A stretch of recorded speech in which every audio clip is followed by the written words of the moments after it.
The footage that you're watching is the fire that resulted when a train carrying crude oil from North Dakota to a small town in Quebec derailed, exploded. There have been some subsequent explosions in the area, possibly other cars in the train, possibly other cars and things like that in the area around where the train derailed. Information still coming in on that. We don't have a lot of firm details, but it is a small town in Quebec.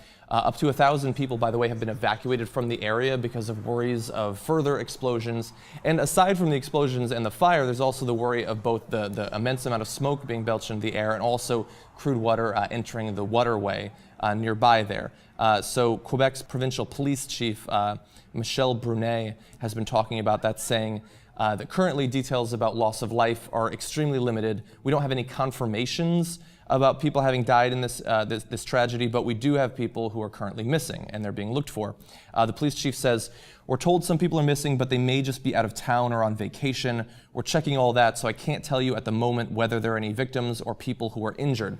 Now, considering the size of the explosion, the size of the fires, loss of life does seem likely, unfortunately, at this point. It's a small community, but there were people nearby, let alone on the train, who might have died in the derailment and the subsequent explosion. So obviously, great tragedy. Now, the town mayor of Lac Mégantic says, this is Roy LaRouche, says, "When you see the center of your town almost destroyed, you'll understand that we're asking ourselves how we are going to get through this event." So obviously great tragedy. They have quarantined off an area around the explosion while the search for people goes on. Now, obviously, anyone who is from that area and is currently out of that area should contact friends or family to let them know that they were not injured or killed in that explosion. I think that's what people are hoping for at this point. As we said, this was carrying a great deal of crude oil from North Dakota, one of the reasons the explosion was as large as it was.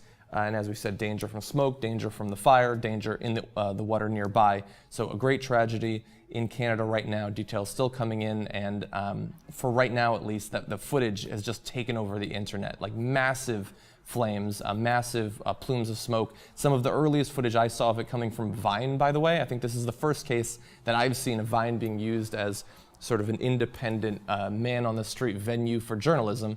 Maybe that's a silver lining, I suppose, but obviously a great tragedy, and I worry about the potential reports of loss of life coming in the next few days.